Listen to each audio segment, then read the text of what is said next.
Alors ça y est, après des mois à en parler, on peut enfin vous présenter le premier épisode de la balado de Fred Savard. Et avec moi autour de la table, Hélène Faradji, bonjour! Bonjour, hi! Ah, Hélène, qui va parler Fred. de culture. De Aussi culture! notre oreille et nos yeux Ouais. culturels. Godefroy Laurando. Bonjour Fred. Alors Godefroy, les gens ne vous connaissent pas. On va expliquer pourquoi vous êtes ici, mais on est des amis de longue date. On a commencé ensemble à faire de la radio. On va leur expliquer, on va surtout leur montrer Fred. Oui, voilà. Simon Jaudoin, Bonjour Fred. vous vous êtes greffé à l'équipe vers la fin. Oui, Vous êtes un des derniers. magnifique Et, occasion pour venir prendre une marche dans Rosemont. Il fait un temps magnifique, j'ai Ah, failli pas venir. Mon Dieu, que c'est bon, on parle de température, j'aime déjà ça. C'est une blague. Julie-Pierre Nadeau! Bonjour! On va parler avec vous de politique américaine. Et oui, on va revenir sur Michael Cohen. Entre autres, parce qu'une balado sur l'actualité qui n'a pas une doctorante de la chaire Raoul Dandurand n'est pas une balado et une revue d'actualité. Alors, on est content. Et notre invité cette semaine, premier invité qui casse la glace, Sébastien Sainte-Croix-Dubé. Bonjour. Bonjour. Essayiste avec qui on va parler de son livre La culture du divertissement, art populaire ou vortex cérébral. C'est un essai que j'ai adoré, qui est sorti il y a quelques mois quand même. On n'est pas des esclaves de la nouveauté ici. On n'est pas obligé de... Chaque semaine, la nouveauté. Voilà, on n'est pas obligé. Et on va en parler de votre livre un peu plus tard, mais c'est un essai vraiment intéressant, puis je pense que c'est important qu'on en parle. Alors voilà, on est prêt pour ce premier épisode de la balado de Fred Savard!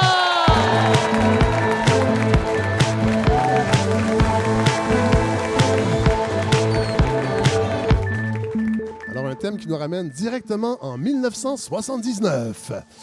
Merci d'être là. Et là, dans la salle, on est à ma brasserie présentement. Et ce sont des donateurs de cette fabuleuse campagne de financement participatif. Merci d'être là, tout le monde. Vraiment, je suis vraiment content. Vous êtes les premiers qui avez appuyé ce projet-là. Alors, je suis content que vous soyez avec nous pour ce premier épisode. Un épisode, on va se le dire, qui va être un petit peu tout croche, il y a des bonnes chances. On n'a pas fait de pilote. C'est un laboratoire. Il y a des gens autour de la table que je ne connais pas du tout.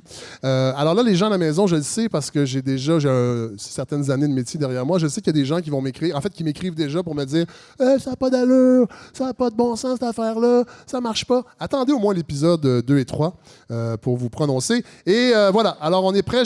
On va commencer avec un segment que j'aime déjà, c'est-à-dire les actualités de la semaine.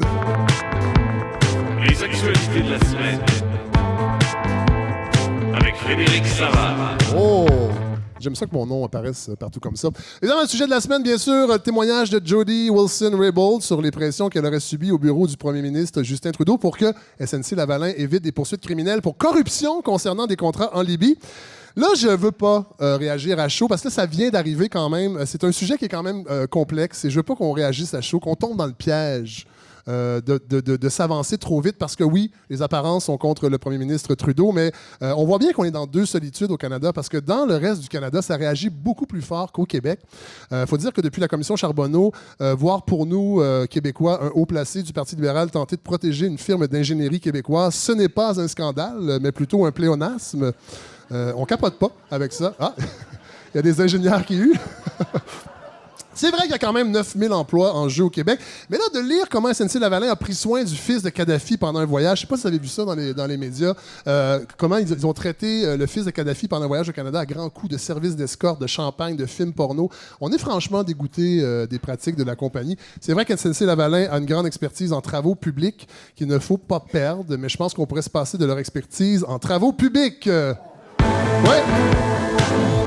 Je vous le dis, le calembour aura sa place dans la balado de Fred Savard. C'est-à-dire la semaine prochaine pour l'épisode 2 de la balado, le journaliste indépendant Boris Proulx, un de nos 235 collaborateurs, sera avec nous pour dresser un portrait exhaustif de cette sombre affaire. Donc, la semaine prochaine, il sera là. Jean-François Roberge veut remanier le cours d'éducation ECR, le cours d'éthique religieuse. Et culture religieuse. Oui, culture religieuse, voilà. Un cours qui, dès sa création, a semé la controverse, on peut dire. Les gens n'étaient pas d'accord. Après la maternelle 4 ans, la construction d'école, M. Roberge s'enligne pour un beau burn-out, probablement. Et là, il y a Gabriel Nadeau-Dubois sur le cours de CR qui s'est prononcé. Je vous le cite, je suis un des rares députés dans cette chambre qui est assez jeune pour avoir suivi le cours de CR. Ça ne m'a pas du tout rendu multiculturaliste, bien au contraire. Alors, un député de Québec solidaire qui n'est pas multiculturaliste, mais bien au contraire, c'est un député du PQ, finalement. Mais Julie, je pense que vous avez, autour de la table, est-ce que Sébastien, vous avez suivi ce cours-là? Oui, en fait, c'était des hybrides qu'on suivait parce qu'on n'était pas trop sûr. Il n'y avait jamais de professeur qui voulait les donner. Fait qu'en grosso modo, on regardait des films de Vin Diesel durant ces périodes-là. Mais oui, on apprend tout ça. Et Julie, vous avez Oui, moi aussi, j'ai fait le cours de CR. J'étais dans une école privée, mais ils ont fait une transition entre l'enseignement religieux et les autres religions quelque part dans le secondaire. Donc, moi aussi, un peu un hybride. OK. Bon, fait que c'est un cours, visiblement, qui a une grande pertinence. Je cite le ministre Roberge. « Dans un contexte de mondialisation et de migration massive, je pense que c'est important de connaître les grandes religions. Le programme de CR prépare l'élève au vivre ensemble en l'outillant afin de combattre les généralisations hâtives, les appels au clan, les faux arguments. Alors, il faudrait impérativement que le ministre de l'Immigration, Simon Jolin Barrette, suive le cours de CR pour qu'il comprenne enfin que les immigrants ne sont pas que de la main-d'œuvre à rabais pour le marché du travail, mais des êtres humains également. Parce que dans cette balado, nous serons indignés parfois. Oui! Deux écoles... Alors oui, ça c'est intéressant. 2 écoles québécoises annoncent que le projet pilote visant la mise en place de zones d'activité turbulentes supervisées, ce que nous, quand j'étais jeune, on appelait du tiraillage à la récré, est un franc succès. Alors, on vit une époque formidable. Il y a 2 écoles qui ont fait un projet pilote. Une à Gatineau, une à Saint-Apollinaire, au sud-ouest de Québec. Une des directrices... Saint-Apollinaire! Une des directrices prétend que le projet s'est très bien déroulé. Et là, il y a plusieurs écoles qui ont contacté les 2 écoles pour embarquer dans le projet pilote. Une quinzaine d'enfants avec un trop-plein d'énergie ont pu se tirailler dans la zone d'activité turbulente supervisée, ce qu'on peut appeler peut-être un safe space si on était à l'UQAM. On les nomme pas, mais on présume que ce sont des garçonnets, des enfants qui ne sont visiblement pas au fait des dernières découvertes en sciences humaines qui démontrent qu'il n'y a aucune différence entre les garçons et les filles. Il y a quand même des règles à respecter dans les zones d'activité turbulente supervisée. Strictement interdit de donner des coups de poing, de mordre ou de lancer des objets. Un élève n'a qu'à dire « stop » pour que cessent les hostilités. Alors, on parle de consentement ici. Ça, je trouve ça intéressant. Cela dit, le tiraillage n'a pas été improvisé. Ça, c'est pas des blagues, puisque des séances pour apprendre aux enfants à tomber sans se faire mal ont été organisées au préalable. Des séances de formation qui auraient été bien utiles à Caroline Néron et au PQ dans les derniers mois. Et là, il n'y a pas que des interdictions dans la zone d'activité turbulente supervisée. Il y a autorisation d'agripper le manteau de l'autre pour le faire tomber, autorisation de s'empiler, autorisation de se rouler par terre l'un par-dessus l'autre, des choses qu'on pratique depuis très longtemps au Vatican. Ah, petite blague religieuse, toujours pratique. La Formule 1, c'est fini. Et là, c'est une blague Montréal. Je sais que cette balado-là va sortir en région, mais on va quand même parfois parler de Montréal. Alors, Montréal n'ira pas de l'avant avec une 2e édition de la course de la Formule E. Poursuite de 24 millions quand même encore qui pendouillent au nez de la ville. Les frais d'avocat pour défendre la ville ont déjà atteint 600 000 $. C'est un peu étonnant parce que la formule électrique, ça aurait pu être intéressant avec Valérie Plante, qui est de Projet Montréal, de mettre de l'avant, en fait, l'électrification des transports. Je pense que c'était ça un peu l'idée à l'époque, mais évidemment, c'est un flop parce que ce championnat-là, tout le monde s'en torche un petit peu, on va se le dire, un championnat de voitures électriques. Mais là, il y a des dossiers secrets. La balado a déjà ses entrées dans les arcanes du pouvoir. On a reçu des dossiers secrets que nous avons obtenus qui nous démontrent que la vraie raison du retrait du Grand Prix de Formule électrique est que la Ville ne pouvait pas garantir que le déneigement soit complété d'ici l'événement, en juillet. Il y aura des blagues de déneigement dans cette balado, parfois. Guy Laliberté sera un des nouveaux pushers de la SQDC. On a appris ça cette semaine. 48 North Cannabis Corp est en évident une entente avec la SQDC. Moi, j'ai pas changé de fournisseur. Moi, je suis encore au marché noir, mais il paraît qu'il y a des grosses pénuries dans les succursales de la SQDC au Québec de marijuana. Donc, cette compagnie va fournir 1200 kg qui seront livrés au plus tard en 2019. Et là, Lune Rouge, qui est la compagnie d'investissement de Guy Laliberté, a acquis 13% de 48 North. Le président du CA, Martin Cochon, qu'on connaît bien, qui a hérité un peu des journaux que l'Empire des Marais ne voulait plus, dont Le Soleil, et Alain Dubuc sont sur le CA de 48 North. Ça fait longtemps qu'on se doutait qu'Alain Dubuc fumait du très bon stock, à force de lire ses chroniques dans la presse. La presse que je salue, ils ont adopté le même modèle d'affaires que nous, ici à la balado. Ils fonctionnent avec des dons maintenant. Mais juste un peu après nous, hein? C'est venu après. Oui, c'est tout à fait. Donc, on les salue. La Liberté est de plus en plus active dans la production de marijuana avec sa société Lune Rouge. Et d'ailleurs, il se pourrait même qu'il crée une filiale de Lune Rouge dédiée uniquement à la production de pot. Une filiale qui s'appellerait Yeux Rouges. C'est un laboratoire. On reste dans la thématique du rouge. Une famille de Français soupçonnés d'avoir réintroduit, Hélène, le virus de la rougeole au Costa Rica. Un virus qui était absent depuis 2014 quand même. En fait, c'est la mère et l'enfant de 5 ans qui n'étaient pas vaccinés contre la rougeole et le père qui n'avait pas son carnet de vaccins qui était à jour. La famille a voyagé en compagnie de 300 personnes dans un avion, dans un vol de 12 heures vers le Costa Rica afin que... Et là, l'enfant arrivé au Costa Rica a présenté les premiers symptômes. Donc, les 300 personnes sont peut-être infectés et ça va se propager rapidement. Évidemment, les Costa-Ricains sont furieux et n'osent imaginer le traitement médiatique qui aurait eu lieu si des Costa-Ricains avaient introduit le choléra en France. Je pense que on n'aurait pas été content. Et là, la question peut se poser, et là, je pense, puis on le voit avec la montée des fake news, les gens ne croient plus au vaccin. À quand le vaccin obligatoire pour se protéger de la maladie, de maladies comme la rougeole? Et à quand un vaccin optionnel pour se protéger des Français? On est chanceux, nous, à Montréal, les Français sont parqués dans la réserve faunique du plateau Mont-Royal. La plupart refusent d'en sortir, d'ailleurs, mais certains pourraient s'échapper du barouf. Il faut être à l'affût. Ça roule. Je trouve pas ça drôle. Non, moi non plus. Moi non plus. Je termine avec le sujet de la semaine. Simon, vous en avez parlé dans une de vos tribunes. Passe-partout. Ouais. Avant de vous céder la parole, Hélène, je pense que j'ai pas le choix de revenir sur l'événement de la semaine. Passe-partout, tout le monde en a parlé. 700 000 de codes d'écoute quand même. Ça fait 10 ans que Télé-Québec n'avait pas eu. Je me rappelle pas, il y a 10 ans, qui a eu 700 000 de codes d'écoute à Télé-Québec? Moi, je me rappelle du premier épisode en 1977. Ma mère m'avait pris par la main. J'avais 6 ans. Et elle m'avait dit « Assis-toi, Frédéric. Une nouvelle émission a été créée par le gouvernement du Québec et je crois que c'est pour toi. » Elle m'avait installé dans le salon et je ne l'ai jamais revu depuis. Ma mère a quitté. Alors, j'ai regardé le premier épisode de la nouvelle mouture. Et là, je vais cracher un petit peu dans la soupe du concert des loges parce que, oui, en général, c'était assez bien, mais il y a des choses qui m'ont dérangé. D'abord, le générique. On a conservé la même chanson, mais je ne sais pas si vous avez remarqué, il y a moins de morceaux de casse-tête et moins de monde présent sur le générique. Alors, c'est clairement une conséquence du déficit cognitif engendré par les écrans qui détruisent le cerveau de nos jeunes, je crois. Les auteurs ont dû s'adapter. Puis ensuite, vous remarquerez l'épisode, surtout avec l'endroit où vivent Passe-Montagne, Passe-Carreau et Passe-Partout. On a conservé l'idée de l'endroit dépouillé avec décor minimaliste, mais il y a un escalier intérieur. Alors, ça semble être un cottage. Donc, c'est des gens moyens et ça donne sur le Mont-Royal. Vous remarquerez bien, ça donne sur le Mont-Royal. Je rappelle, ces gens-là ne travaillent pas. Comment font-ils pour se payer un cottage qui donne sur le Mont-Royal? Ben, les comptines, ça peut être plus payant que tu penses, frère. Et là là. Et les marionnettes ont visiblement trop pris de cortisone en comprimé. Elles sont toutes enflées. Probablement qu'elles ont dû prendre la cortisone après de violentes crises d'asthme causées par des allergies à leur propre visage. Et là, il y a les Cultural Studies, évidemment, vous savez, ce mal qui nous vient de l'anglo-saxonie, qui a frappé visiblement les auteurs et autrices de la série, puisque Zigzag ne cherche plus ses parents, mais plutôt son identité. Je ne sais pas si vous avez remarqué, il y a quand même un glissement.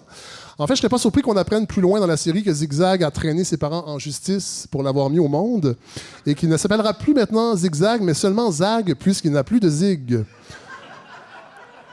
Passe-Montagne fait un gâteau pour Passe-Partout, mais n'a plus d'œufs. Ça respecte le premier épisode parce que j'ai fait mes devoirs, j'ai revu également le premier épisode.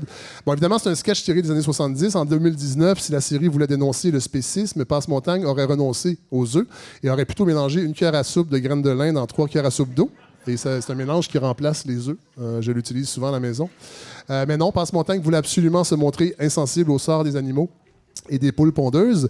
Il aurait pu au moins choisir des œufs bruns pour être plus inclusif, puisqu'il fallait s'y attendre. On a critiqué le fait. D'ailleurs, dans le Devoir, il y a une enseignante qui a dit que c'était très, très blanc comme série. Alors que la série originale, on s'en rappelle, il y avait un petit peu plus de diversité, mais c'était fait de mauvaise façon. Mais il y a Fardoche là, qui est noir là, dans oui, la mais il n'est pas apparu encore. Non, on a hâte de le voir. Ouais, mais comme quoi, aujourd'hui, il n'y a plus grand-chose qui passe bien partout. En passant, Fardoche, c'était ou Widmir Normil ou Fred Savard. Non, finalement, j'avais quelqu'un à l'agence avait décliné à ma place. Alors, c'est maintenant de laisser la parole, oui, à Hélène Faradji pour la chronique culturelle.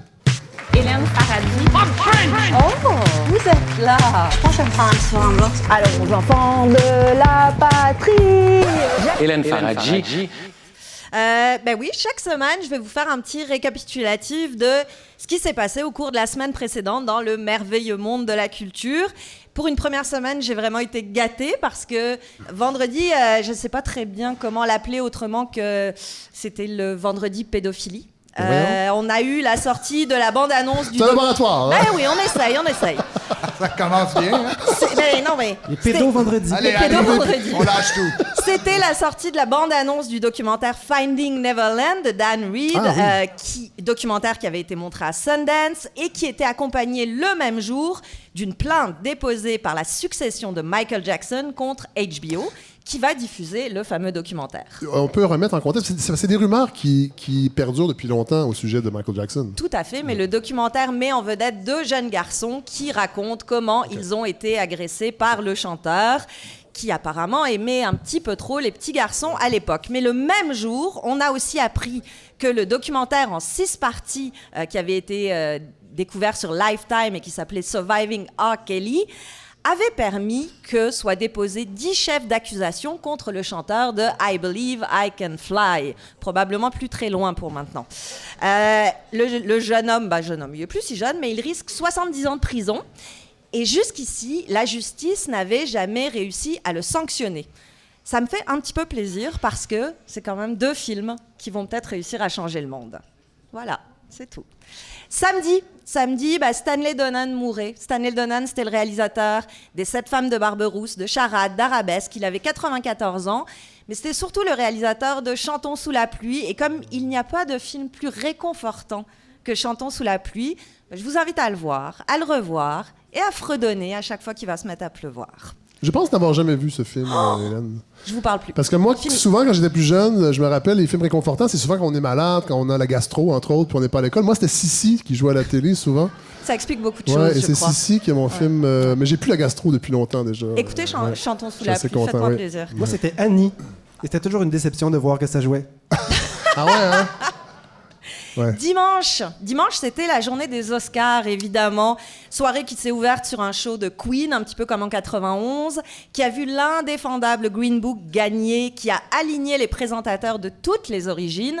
Il y avait même Serena Williams qui était là, parce que tennis et cinéma, ça a l'air d'être un fit naturel. Mais on a quand même senti... moi, j'ai pas vu la cérémonie, mais j'ai lu un peu là-dessus qu'il y avait un désir quand même de renverser la vapeur et de célébrer la diversité, je pense. Oui, si on avait récompensé les bons films, ça aurait été encore plus efficace. C'est ça. Cérémonie qui a quand même fâché tout le monde. Spike Lee en premier lieu, mais aussi Donald Trump. Donald Trump, le 25 février, donc le lendemain matin des Oscars, à 6h50 du matin, a tweeté « Ce serait bien si Spike Lee pouvait lire ses notes ou ne pas en avoir quand il s'attaque de façon raciste à votre président, qui a fait plus pour les Afro-Américains que tous les autres présidents. » Finalement, c'était pas juste jeudi que c'était une bonne journée pour les menteurs. Hein. On a hâte d'en parler plus tard. Julie, mais quel personnage fascinant et en même temps pas vraiment. Non, pas vraiment. Ouais. Lundi, vous l'avez dit, c'était la journée de Passe-Partout, mais je vais pas en parler parce que j'ai jamais vu ça. Ben non, vous avez pas vu ça? Non, évidemment, mais je peux vous parler du Club Dorothée si vous voulez. Ouais. Non, hein. Une autre fois. Okay, peut-être dans la balado de Ferait savoir plus, qui sera disponible sur Google+, justement.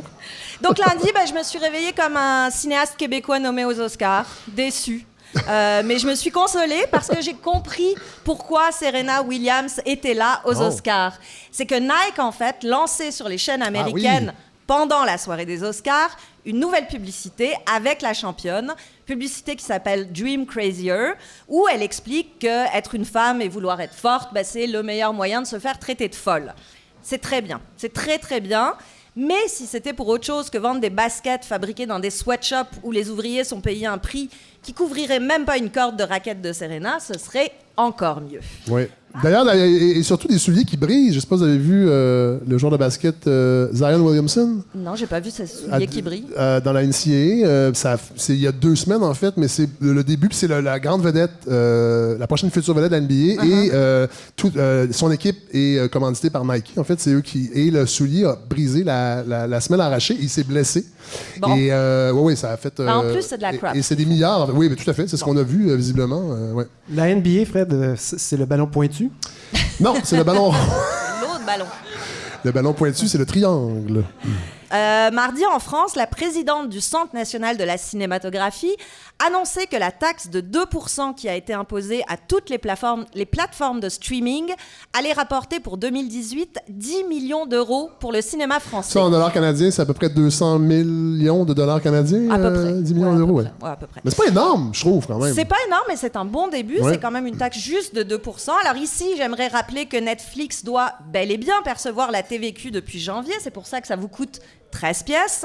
Mais rien niveau fédéral. Et question contenu québécois sur le géant, c'est pas tout à fait mieux non plus. Est-ce que c'est beaucoup de bruit pour rien? Mais la promesse de 500 millions, ils avaient dit qu'elle allait investir 500 millions en production... ils ont surtout ouvert un centre de production à Toronto. c'est pas Il mal. n'y a ça. pas un truc aussi d'humour, là, Oui, avec de stand-up. Adib Al-Khalidi, entre autres. Tout à fait. Voilà. Mais Mais niveau. c'est pas, Ça fait cher le sketch. Ça Oui, fait c'est ça, très j'allais cher dire, le ça coûte pas sketch. très Il y a cher aussi de le faire le premier captation. film québécois qui devrait, qui Oui. est en train d'être tourné, qui devrait arriver bientôt sur la plateforme. Mais ceci dit, ça reste quand même beaucoup de bruit pour rien. Et maintenant, bon, d'accord, grâce à Marie Kondo, on sait tous plier notre linge. Je ne sais pas si ça vous console de vous faire voler vos sous et votre culture, mais au moins on a ça. Excusez-moi, c'est que je reste un peu pantois avec vos propos, Hélène. Vous avez Ah beaucoup oui? de contenu.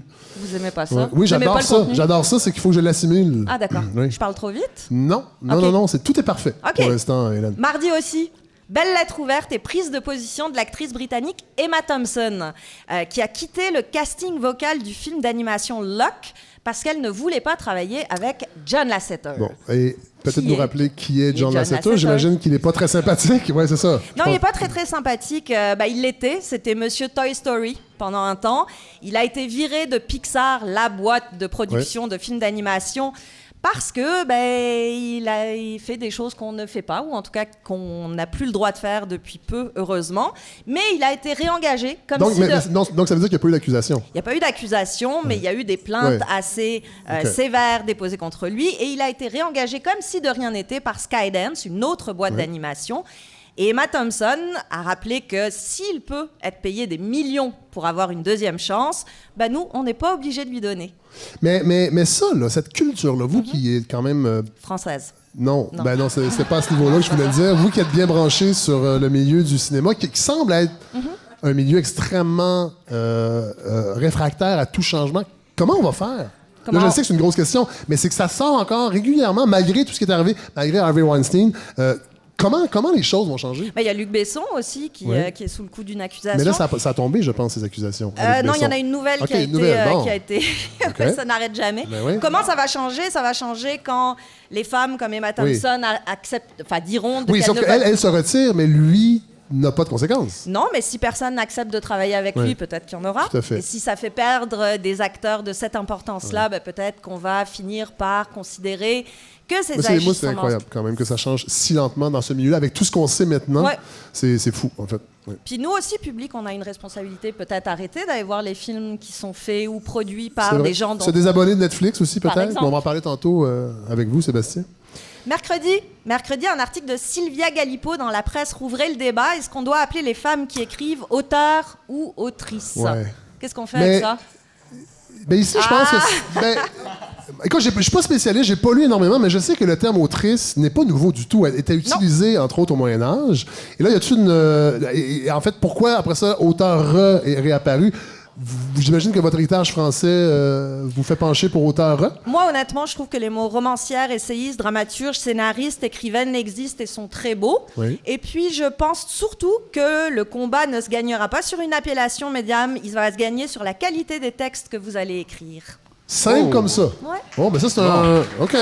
Mais reste qu'au Québec, nous avions accepté de féminiser. On met des E comme auteur. J'ai comme l'impression qu'il y a un débat qu'on hérite de la France où là, il y a un refus catégorique. Alors aujourd'hui, l'Académie française a dit qu'ils acceptaient finalement auteur, autrice et écrivaine. Donc prenez ce que vous voulez puis débrouillez-vous. Parce que moi, je travaille avec Simon Boulris à cette année-là, et lui a dit au moins 260 fois autrice pendant la première saison. Puis là, moi, je suis habitué. Ah oui? À force de l'entendre, Ouais, mais ouais. pensez-y, cinéma d'autrice. Mais Fred, est-ce qu'il faisait, Ouais, est-ce qu'il faisait la split en même temps? Oui, oui, entre autres. Mais c'est comme le mot glaïeul. Vous remarquez comment le mot glaïeul n'est pas un beau mot, mais on C'est s'habitue, vrai, puis on c'est achète vrai. des glaïeuls, on en donne à nos l'utilise de mères. plus en plus souvent. Ben non, mais je dis, à un moment donné, c'est l'usage. À force de l'entendre, peut-être. Tu vas avoir à le fait. festival Peut-être qu'on va des s'habituer. autrices d'Autriche aussi, ça va commencer à être assez compliqué à Mais la il y a longue. plein d'autres beaux mots dans la, Oui. dans la langue C'est française vrai. pour dire ça. C'est vrai. Puis finalement, aujourd'hui, qu'est-ce qui se passait? Oh, j'imagine que ça doit concerner peut-être Xavier Dolan? Eh oui, Xavier Dolan, la première de son nouveau film américain The Death and Life of John Donovan, a lieu ce soir en France, mais pas chez nous. Oui, mais c'est ça. Et là, Mais pas que se chez passe-t-il nous. autour de ça? Parce que les critiques n'ont pas été très bonnes à date. Les critiques anglo-saxonnes n'ont pas Anglo-saxonnes, été très c'est ça, bonnes. ouais. Les critiques françaises sont évidemment pâmées parce que Xavier Dolan est un génie en France. Je rappellerai quand même que le film a coûté près de 35 millions de dollars, un investissement qui a été fait et par les Américains et par les Canadiens. Oui. Donc c'est notre argent, Oui. mais nous n'avons pas le droit de voir le film. En salle. Pour l'instant. Ouais. Donc Puis, on a... et à votre avis, À mon avis, le film, je pense qu'il cherche à bâtir une bonne critique en France pour pouvoir arriver ici avec un certain prestige et que, comme d'habitude, on répète ce que disent les Français en disant que Xavier Dolan est un génie. Ah oui. Ah, et vous n'êtes pas d'accord avec ça?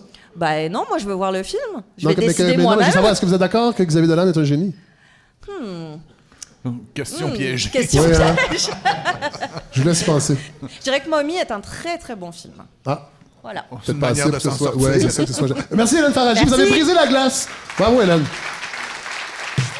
Scott Laurando, c'est le petit-fils de André Laurando, le monsieur qui était journaliste au Devoir. Mon Dieu que c'est méprisant. Journaliste au Devoir, c'est beaucoup plus que ça. Oui, Godefroy Laurando, nouvelle voix dans le paysage médiatique. Nouvelle voix, coup de tonnerre. On se connaît depuis une vingtaine d'années. On a commencé à la CISM ensemble. Moi, mes premières armes à la radio, c'était à CISM, une émission qui s'appelait Les Amants d'Esther. Vous étiez là. On s'est rencontrés avant ça au travail, en fait, à l'Université de Montréal. Et vous êtes vraiment le petit-fils d'André Laurando. Moi, j'adore ça. Je trouve que c'est très vendeur. Et ça fait de vous quelqu'un de génétiquement compétent pour parler d'actualité. C'est vrai, sauf que Fred, ce que ça fait aussi, c'est que je suis obligé de lire presque exclusivement Le Devoir. Mais ça, on s'en porte souvent mieux quand on ne lit que Le Devoir. Et vous avez, faut le dire, vous aviez une belle relation quand même avec votre grand-père. Écoute, c'est un homme qui m'a beaucoup... je l'appelais Dédé. Oui.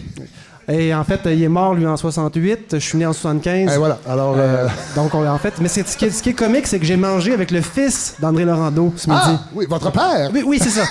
C'est comme ça qu'on l'appelle. Je l'appelle papa. C'est un vieux truc que j'ai... Allez-y, Godefroy, avec votre... Vous allez nous offrir une revue de presse, on peut dire ça? J'ai préparé, en fait, 1h30 de contenu. Oui. Et puis, je vais voir, là, je vais essayer de le condenser en quelques minutes. Alors, écoutez, je vais commencer par parler de pipeline et de problèmes canadiens. Mais aussi, si j'ai le temps, de la maternelle 4 ans. Parce que ce qu'il faut savoir, c'est que j'ai travaillé en petite enfance, moi, et je travaille encore en petite enfance pendant une vingtaine d'années. J'ai un point de vue là-dessus, quoique j'essaie de ne pas être trop vendu ou biaisé. C'est ce que j'essaie d'offrir ici aujourd'hui. C'est sans doute à cause de mon code génétique qui me condamne à l'excellence. Tout à fait. Alors donc, en toute humilité, je vais commencer. Alors, il y a des mammifères au Canada en ce moment qui vont pas bien. Non? À part les libéraux, y a-t-il d'autres mammifères qui vont pas bien? Ben effectivement, il y a les libéraux. Oui. D'ailleurs, ils s'échouent là, sur nos grèves dernièrement. Là, le ministre Wilson-Raybould qui s'est échoué, le principal conseiller de Justin également. Mais il y a aussi les épaulards. Hein? Oui. Les épaulards autour de Vancouver qui influencent la politique canadienne parce qu'en fait, là, vous savez où je vous emmène. Je vous emmène autour du fameux pipeline Trans Mountain. Oui. Et puis déjà, je voudrais rendre un peu hommage sans trop en parler, mais elle passe partout. Donc, je vais l'appeler Transmontagne. Juste pour rendre ça accessible puis plus joyeux. Oui. On peut l'imaginer Et si ça peut sauver les papillons en même temps. Ben, c'est ça, mais un pipeline, c'est un peu ça évoque des mauvaises choses, mais mettez un nœud papillon dessus et pouf! Non, on est en affaire. En fait, je commence là-dessus. Il faut comprendre que le Canada est mal pris parce que la vente de pétrole, c'est crucial pour le financement de tous nos beaux projets au Canada. Et en fait, on n'a pas de débouché. Donc, le pétrole se vend très, très peu. En fait, il se vend au compte-gouttes parce que on en a beaucoup à produire. Il coûte cher à produire. Et évidemment, il faudrait qu'on puisse le vendre cher. Oui. On le vend principalement aux États-Unis et on est captif de ce marché-là parce que les seuls tuyaux qui s'en vont pour exporter partent principalement vers les États-Unis. Et on est en fait comme un vendeur de cartes de hockey qui serait coincé à Bécomo dans je vais rendre ça accessible à tout le monde. Un vendeur de cartes de hockey qui serait dans un marché aux puces à Bécomo et qui veut traverser pour vendre à Matane. Ah. Mais il peut pas parce que le traversier ne fonctionne plus. Non. Et voilà. Tout est dans tout. Mais en fait, c'est que s'il pouvait traverser à Matane, ses cartes seraient beaucoup plus recherchées. Oui, parce qu'à Matane, nous, en fait, on est coincé ici. On vend aux États-Unis. On voudrait pouvoir vendre en Chine. Oui. Mais pour vendre en Chine, il faut se rendre à l'océan pour envoyer tout ça par bateau. Oui. On a essayé d'envoyer le pétrole par avion, mais c'est pas rentable. Non. Donc, le pétrole doit quitter par bateau. Le pétrole doit arriver au port. Et pour arriver au port, ça prend un ciboire de gros tuyaux qui permet de transporter le liquide brun. Oui. En fait... il y avait un projet qui devait relier le nord, en fait, de l'Alberta au nord de la Colombie-Britannique, qui était le Northern Gateway. Oui. Et en fait, le gouvernement Trudeau, assez rapidement, a mis la hache là-dedans. On voté une loi qui, finalement, interdisait la circulation de gros bateaux dans cette région-là, du nord de l'océan Pacifique. Et donc, pas de gros bateaux. Qu'est-ce que ça donne d'amener du pétrole à cet endroit-là? Oui. Et le dernier qui nous reste, en fait, c'est le pétrole de Kinder Morgan, le fameux pipeline Que le gouvernement Transmontagne. Est-ce que c'est le pipeline que le gouvernement a racheté? Ben, c'est le pipeline, en fait. Vous connaissez les œufs Kinder Surprise? Oui. Bon, ben, c'est un peu comme un Kinder Surprise.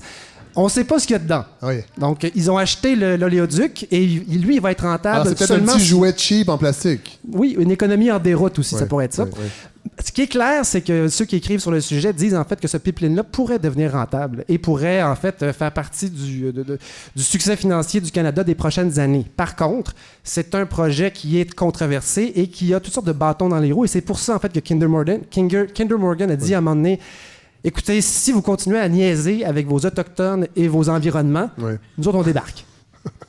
Oui. Ils sont gentils. Oui. Ouais, ils font ça civilement. Ils sont clairs. Oui, et Justin a dit, ben d'abord, moi, je l'achète.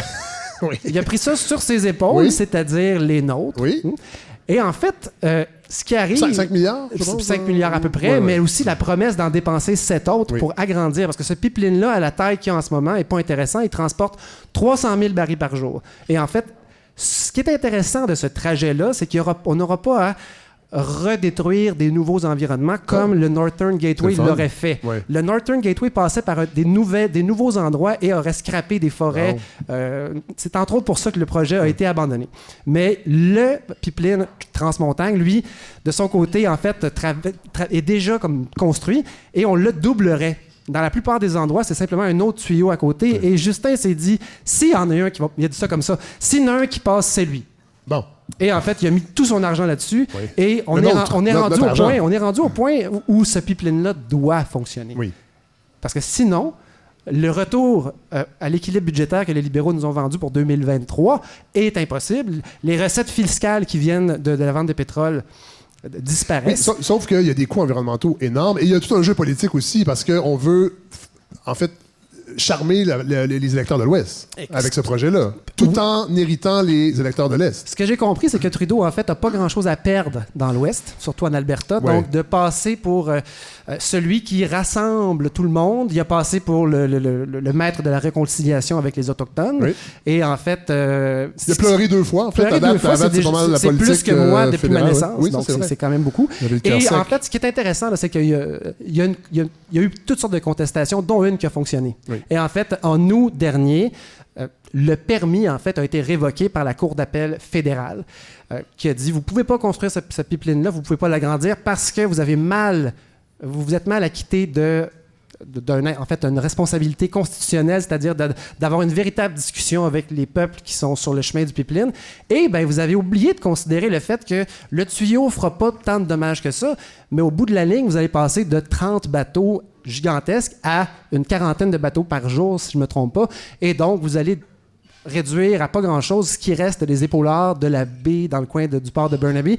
Et pour encore une fois vulgariser, puisque c'est mon travail, la population des épaulards dans ce coin-là, ça se résume à peu près, là, je vulgarise, à 3-4 épaulards un peu moisis.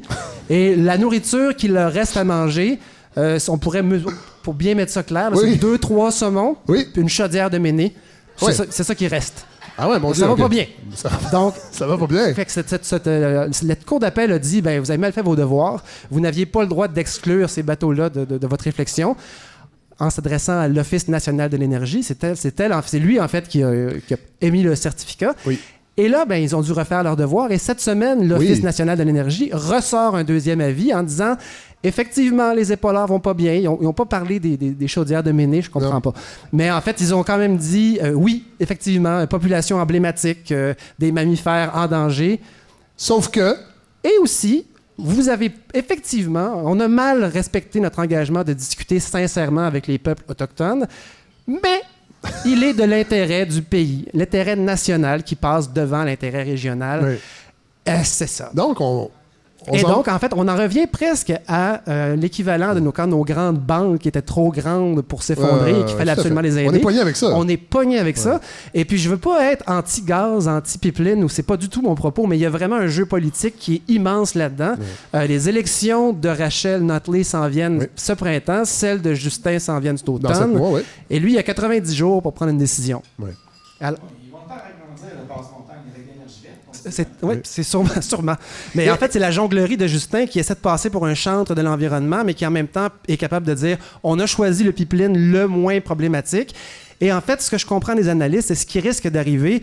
Ils pourraient toujours voter une loi pour dire, on le fait, peu importe, mais le coût politique serait sans doute trop important. Ce qui risque d'arriver, c'est qu'ils vont tranquillement modifier le projet ou faire semblant de le modifier et arriver à un projet et attendre peut-être suffisamment longtemps pour qu'on dorme tous un peu plus au gaz. Ouais. Et finalement, le pipeline risque d'être construit, mais s'il ne se construit pas, l'équilibre des finances canadiennes, la péréquation est menacé carrément, donc c'est tout un casse-tête. Alors le fédéralisme pourrait imploser. Ben, y a des ça serait triste, ça. J'aimerais que ferions-nous sans fédéralisme au Québec, là? Je sais pas. Je serais pas ici. Est-ce que dans ce pipeline, Godefroy, est-ce qu'il y a assez de place pour faire circuler tous les enfants qui iront à la maternelle 4 ans au Québec? Ben, écoute, c'est un lien habile. Ça dépend. Si on autorise son agrandissement, sans doute. Sans doute. Ce qui est important de comprendre dans ce débat-là, en fait, puis moi, je veux surtout pas prendre position. J'ai travaillé en CPE pendant... Et d'ailleurs, Scoop, vous aussi. Oui, on a déjà travaillé ensemble à l'époque où la qualité de... Je faisais du remplacement. C'était pas une carrière et j'ai dû cesser parce qu'un enfant m'a mordu. Il y a une réelle amélioration. Et la directrice trouvait que ma réaction n'était pas appropriée. Oui, vous êtes allé vous coucher. J'étais allé me coucher sur l'enfant. Non, c'est pas vrai. On a un puits à blagues assez infini là-dedans. Mais ce qui est vrai, en fait, c'est que je suis ni pour ni contre l'établissement des maternelles 4 ans. Ce qui est important de comprendre, c'est d'où vient cette décision-là. Et la principale notion à savoir, c'est que les services de garde de qualité, donc on inclut les CPE là-dedans, mais il y a aussi les garderies privées qui ont de la qualité, c'est juste qu'ils sont... Sur le plan des statistiques, c'est plus variable, en fait. Effectivement. Mais bref, mon but, c'est pas de promouvoir les CPE, mais en fait, c'est prouver que les enfants qui ont des besoins particuliers, comme celle qui vient de briser un verre derrière... un enfant de porcelaine qui vient de tomber. Ils sont fragiles. C'est une génération fragile. C'est sûrement un enfant qui n'est pas allé en CPE. Non. Bon. Bref, ce que je veux vous dire, c'est qu'en fait, c'est prouvé qu'un enfant qui arrive en maternelle, qui a passé par un service de garde de qualité, part avec... plus de mieux armé. Oui. Et en fait, le problème, c'est que les enfants issus de milieux plus sensibles, donc ils ne sont pas condamnés, mais ils sont plus à risque. Et on n'a pas réussi, avec nos services de garde publics, à aller les chercher. Alors, jusqu'à il n'y a pas encore très longtemps, ce qu'on pouvait avoir quand on était, par exemple, sur l'aide sociale, l'aide de dernier recours, on pouvait avoir 2 journées et demie gratuites par semaine, mais ça faisait quand même un montant à payer. Et il y a bien des familles qui fréquentaient un CPE pendant quelques mois et finalement n'arrivaient pas à le payer. Et l'enfant quittait. Maintenant, et on le doit ça à la fin du règne libéral, les CPE, en fait, les places publiques sont gratuites pour les enfants sur l'aide de dernier recours. Ça, c'est déjà bien. Oui. Mais le problème, c'est que malgré nos services de qualité, on les a pas rejoints.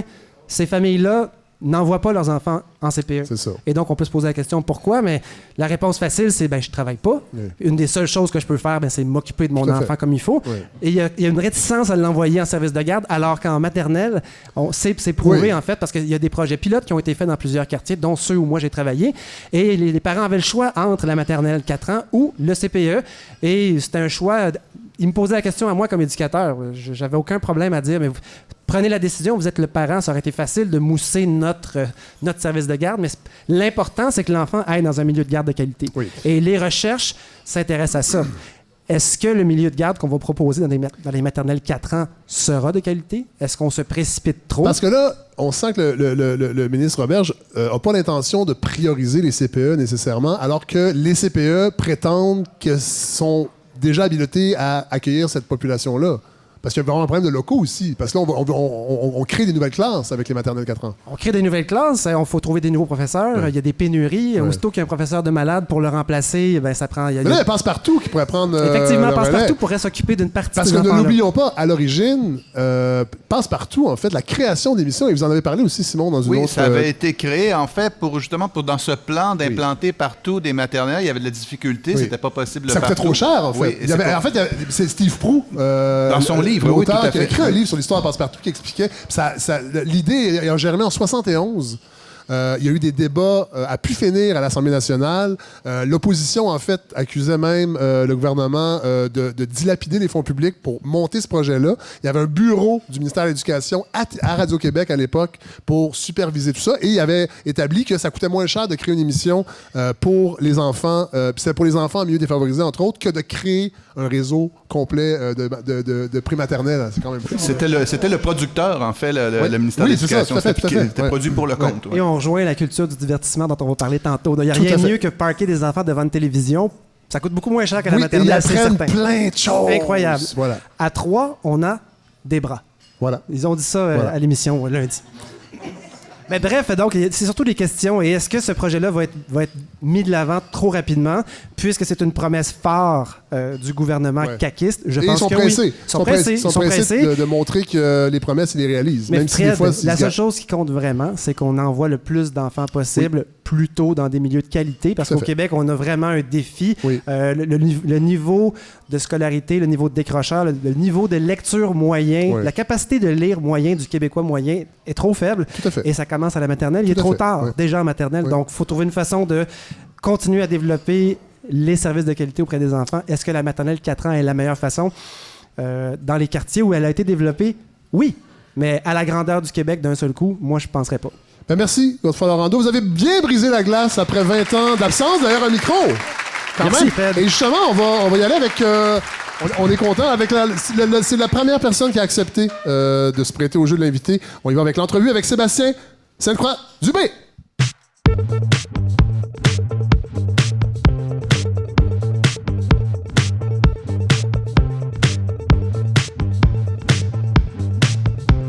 Ah, c'est un loop. Notre réalisateur s'est endormi sur la console. Ah, ben, voilà, il s'est réveillé. Merci. Ils sont gentils. Oui. Alors, je suis content que vous soyez là parce que, votre essai est sorti il y a quand même quelques mois. Oui, septembre 2018. Mais c'est à cette époque-là, moi, j'ai décidé d'aller de l'avant avec ce projet-là. Je l'avais annoncé sur Facebook, entre autres, et je voulais avoir des auteurs, des gens, mais des essayistes en particulier. Pas nécessairement que je veux pas avoir de romancier, mais j'aimais cette idée d'avoir des livres qui nous aident, dans le fond, à réfléchir sur le monde qui nous entoure. Parfois, un monde pourri, oui, mais il nous entoure et on peut le changer. Et votre livre, La culture du divertissement, art populaire au vortex cérébral, peut-être nous dire quelle en est la genèse, en fait. Oui, en fait, c'est parti du principe que je travaillais dans un club vidéo quand j'étais plus jeune en banlieue. On me dit, c'est quoi le rapport? Et j'ai finalement réalisé que le lundi-mardi, je ne louais que des films pornographiques à des gens qui venaient se cacher le visage, qui passaient. Ensuite, j'ai travaillé dans une pizzeria et j'ai livré beaucoup de pizzas dans des taudis, vraiment des maisons quasiment à pas de toit, tout croche, avec des écrans géants et plein d'Xbox. Et enfin, j'ai travaillé dans un garage beaucoup trop longtemps pour me rendre compte que ce que je voulais faire, c'était peut-être pas réparer des vis qui cassaient dans ma face à tout bout de champ. Et j'ai commencé à lire pas à peu près et à m'informer. Et depuis que j'ai mis le pied dans le cégep, ça m'obsédait, cette idée de divertissement. Donc, toute forme de genre de divertissement. Et l'impact, parce que dans le fond, vous le dites au début de votre livre, je me permets de qualifier l'époque dans laquelle nous vivons en Amérique du Nord de prodigieuse, libre et destructrice. On ne fait pourtant pas ce qu'on devrait.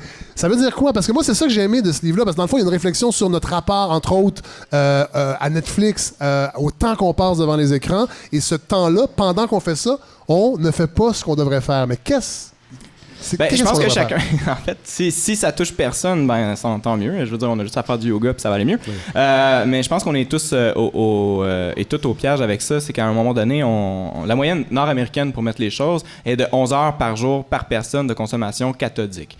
Ça veut dire que 11 heures de temps, on consomme de l'écran. Ouais. C'est énorme, c'est une moyenne, c'est une médiane, nord-américaine. Ouais. Donc, moi, la réflexion, c'est toujours la même. C'est 2-3 heures, ça va. 11 1 ou 2 verres de bière, c'est correct. 11 par jour, c'est peut-être problématique. Et là, maintenant, qu'est-ce qu'on consomme? Et là, quand j'ai creusé, je me suis informé.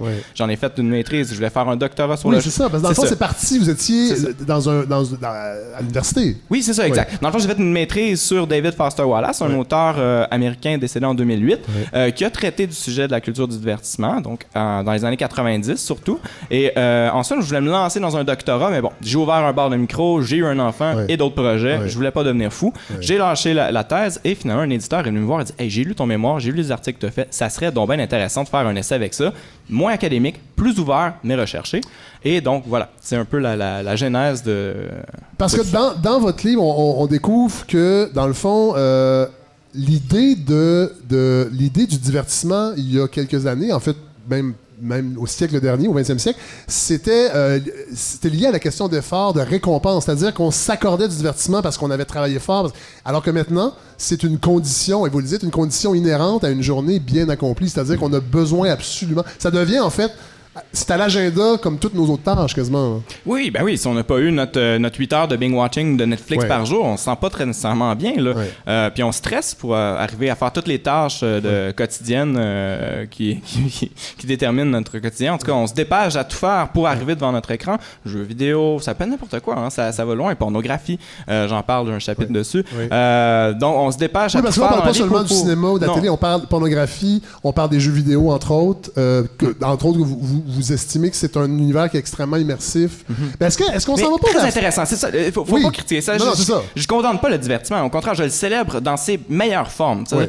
On consomme énormément de mauvaises choses. Et ça, je remets ça en doute. Pourquoi qu'on se fait... Dont les vidéos de petits chats. Dont les vidéos de petits Ouais. chats, c'est beaucoup Pourtant, trop... ils sont très c'est mignons. surfait. Non, c'est très Ouais. mignon, mais en Moi, même je temps, les aime 3 jours beaucoup. de, tu sais, 3 Oui. jours de suite de vidéos de Oui. petits chats. Oui. Puis ça finit tout le temps. Tu sais, il y a comme un loop aussi. Tu te mets à regarder des vidéos de quelqu'un qui tire des flèches Oui. sur Netflix. Tu arrives Oui. tout le temps avec des boutons qui explosent. À un moment donné, t'as le serpent, t'as le cobra. Puis là, ça finit en chat. C'est comme il y a des loops comme ça, mais sans s'en rendre compte, passivement, Donc on s'en rend jusqu'au on a chat. une, On se rend jusqu'au on a chat une trop souvent. responsabilité de choisir des divertissements de qualité, sauf que, et vous en parlez dans votre essai, c'est que les géants, on parle depuis tantôt de Netflix, tout ça, Amazon, c'est eux qui sont en train de dicter la façon, en fait, les prochaines œuvres, c'est qu'ils passent des commandes.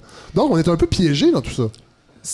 Oui, en fait, ça a toujours été ça avec les grands producteurs comme Paramount, etc. Oui, mais là, ce sont Hollywood, des diffuseurs, là, c'est pas pareil. C'est ça. La différence, c'est que là, c'est les diffuseurs qui ont le gros bout du bâton. Oui. C'est Amazon qui dit, moi, donne-moi ton roman, je vais en faire un best-seller, mais t'auras pas trop d'argent pour. Et finalement, dicte quoi écrire pratiquement aux écrivains. Hein. Il y a des commandes maintenant de livres par Amazon. Il y a des commandes de films par Netflix. Et Netflix, évidemment, est en train de jouer gros, alors que personne n'y croyait. Là, je me rappelle, il y a 10 ans, on était au cégep, on faisait des mises sur quelle compagnie va s'en sortir. Je disais tout sur Netflix, personne ne me croyait. Voyons, on va payer à part du câble pour avoir... Les gens ne croyaient pas, moi je me rappelle très bien. Ils vont payer 10$, on va vraiment voir ça. C'est quoi Ouais. le problème? Ben oui, c'est justement tout le...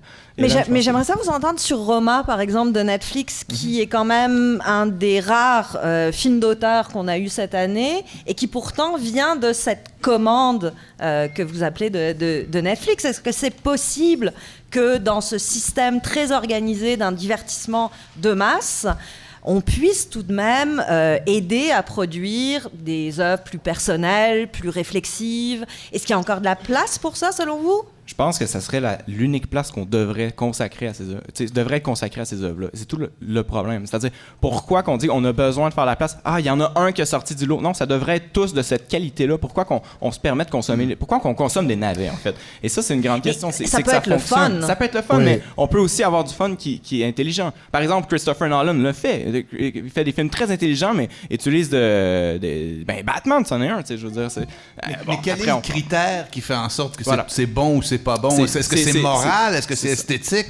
C'est très dur. En fait, il n'y a pas de ligne. La ligne est très mince. Si en parler, c'est comme me faire passer pour un prêtre qui dit c'est bien ou c'est mal. Ouais. C'est pas du tout mon point. Non, Mais non, je pense qu'il y a un terme sur lequel j'ai creusé qui est actif ou passif. C'est-à-dire toute œuvre qui t'amène ailleurs. C'est-à-dire te fait réfléchir soit de façon transcendantale, soit de façon personnelle, ou tout simplement par l'esthétique même du film ou de l'œuvre en question, t'amène ailleurs. Une œuvre active ou une œuvre, contrairement à ça, passive, qui te fait vraiment baver, qui t'amène absolument nulle part, qui tourne en rond et qui répète les mêmes schémas constamment.